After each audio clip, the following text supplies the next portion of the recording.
reported today in The Verge. Free returns come with an environmental cost. Every single day this December, an estimated 1 million returned packages were picked up through UPS alone, and online shoppers are expected to send back even more purchases this holiday season. Each returned package, regardless of which carrier picks it up, leaves a trail of emissions from the various trains, planes, and giant trucks that carry it back to the seller. That pollution contributes to climate change and worsens air quality.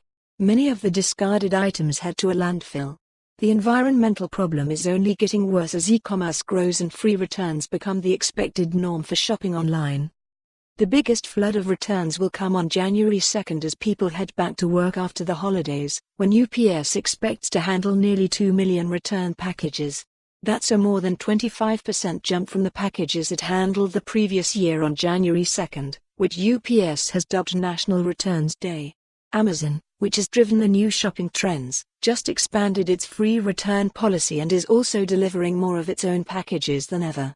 Luckily, there are things both individuals and companies can do to cut back on the boomeranging packages.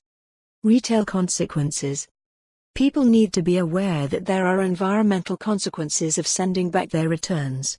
They don't just go into thin air and disappear, says Sharon Cullinane, a professor at the University of Gothenburg in Sweden. She began researching what happens to clothing returns after a visit to a warehouse with her students. There, they came across a big pile of shrink-wrapped items in a corner. When she asked what was in the pile, she says she was told, "Those are the returns. Because we don't know what to do with them, we call them the uglies." About half of the uglies that American consumers return go back on sale again, according to research by Optoro, a company that helps retailers like IKEA streamline their returns processes. Retailers might send things back to the manufacturer that they can't put up for sale again, or they might try to unload it to other companies who sell it at deep discounts.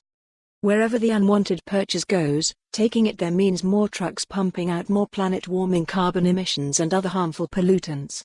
Hauling around returned inventory in the U.S. creates over 15 million metric tons of carbon dioxide emissions annually, Optoro found. That's more than what 3 million cars might put out in 1 year. Then there's the trash. 5 billion pounds of returned goods end up in U.S. landfills each year. Even if something was in good condition when the buyer put it in the mailbox, shipping it back can damage the item. Sometimes retailers realize that throwing out a returned item is the most cost-effective way to deal with the thing. Instead of paying for more on this story, visit the news article link.